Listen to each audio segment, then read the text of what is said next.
Hello everyone, I'm Ben Barone. I'm the CEO of Coresights.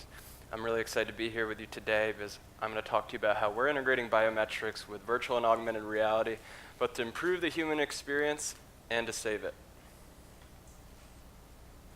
So a little bit about our company. We started in December of last year. We were recently accepted into MIT's PlayLabs Accelerator, where we'll be this summer, taking our technology out through their network to bring it to scale. We're really excited to be with such an awesome group that's been through this process a couple times before and can lend some really, really helpful insights. But to get into the meat of what we're doing here, I want to give you a little background on biometrics. I was trained in biometric training at the Olympic Training Center in Colorado Springs in 2014. I was getting my master's program in performance psychology, so I come from a background of understanding how technology connects with a human being in order to facilitate full potential. We are using wearable technology right now to collect our biometric inputs.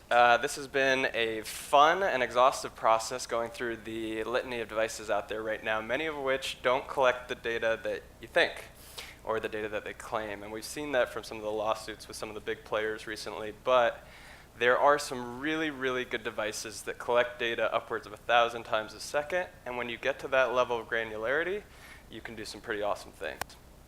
So the stuff that we mostly focus on, we just heard Nurable talk about EEG brain-computer interfacing, which is awesome to control things. We're looking mostly at the autonomic nervous system to help us control ourselves. So we're talking about sweat, which reacts very powerfully to emotions, very instantaneously. Carl Jung, the famous psychologist, thought this was going to be the tool of the thousands for psychologists to better understand human emotion, and I think we're slowly getting there. Heart rate is amazing at determining not just stress level, but overall health. And how the heart rate changes tells us a lot about your individual resilience level. So one of the things we do with everyone we train and put through our products is we assess where they're at and see how far we can take them to a better state of resilience. Breathing is inherently tied to mental states as well. There's an awesome little device called Spire out there that sits on your belt and tracks your breathing second by second and will ping you when you're in a stressful state.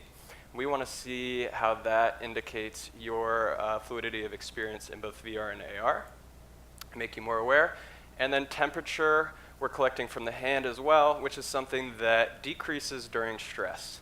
If you think back to the caveman days, when a lion or tiger or woolly mammoth was coming around, or maybe just not an awesome cave person, we would enter this fight or flight stress state.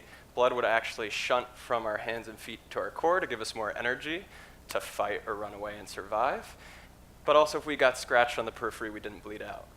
Super awesome for surviving that caveman or tiger. Not super awesome when you're giving a pitch on stage or a demo or talking with a colleague. So this is a profile of one of the systems we use to collect this data in real time. This is a static image that shows about 3 to 4 minutes of data. We had put someone through one of the phobia training VR experiences where spiders started crawling all over them, and you can see about a minute in, things took a turn for the worse here. That's their temperature taking a plummet, telling them to get up and get the hell out of there as fast as they can, and you can see on this right side a pretty dramatic sweat response. As well, you can see some big differences in breathing. Anytime you hear someone take that huge sigh, it's to try to re-regulate your heart rate, but many of us don't really think of it that way. So how does this work with the technologies we're here talking about at this awesome conference at AR in Action? Well, we are starting to blur those lines between VR and AR ourselves, and first I'm going to talk to you about what we're doing with VR. So we see VR and biometrics as the first step into precision wellness. There is an amazing explosion of wellness tools and techniques out right now. People are spending $600 billion across the globe on fitness and mind-body training. If you haven't been to a yoga class this week, that's because we're on the East Coast. But if you're on the West Coast, that's probably how you start your day. And a lot of people that I talk to and I work with go, Ben, I've tried meditation. It doesn't work for me. I can't get the thoughts to stop. But they don't have any data to really prove it. And so when I put them through a lot of our training with biofeedback and we quantify that mindfulness process, they're able to see, this one really didn't work for me, but let's try this technique. Wow, okay, my sweat dropped, my heart rate's much lower, it's in control. You know, that really made a change. We don't go to the gym and look at a weight because, oh, my buddy said he does this one, maybe I'll try this one out. That didn't really do anything. You know, but that's how we're treating mind-body training right now, and it's really not fair. Here's an example of how we shift these patterns. So you can see on the left, this is heart rate in red and breath in blue.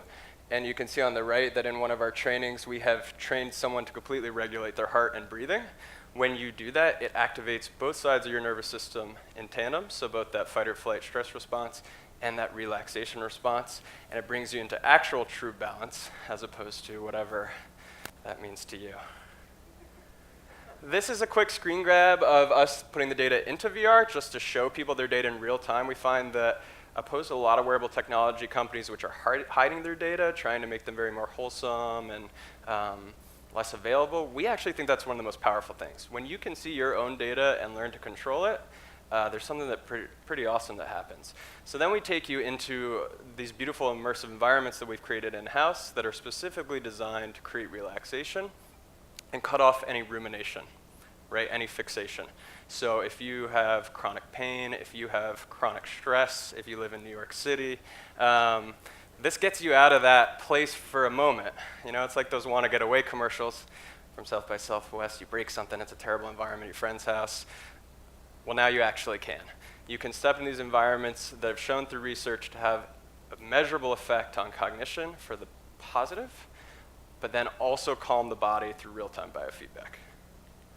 But we're also at AR in action, so this is supposed to be about AR, right? So what are we doing in the AR space?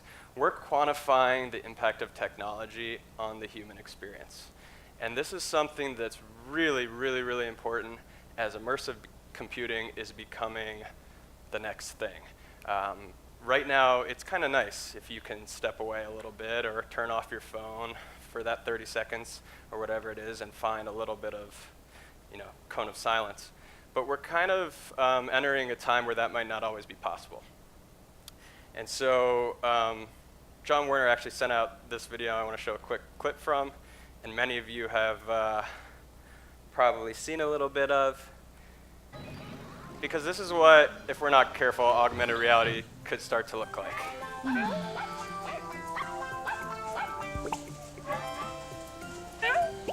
Bueno. Hola otra vez.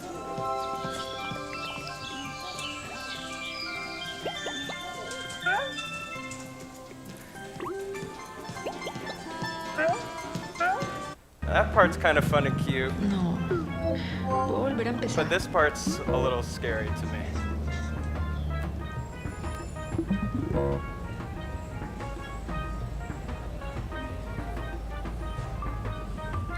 Olvídalo. Estoy presente ahora. Y me amo. Estoy libre de mi ira. Estoy libre de mi tristeza. El amor es mi experiencia.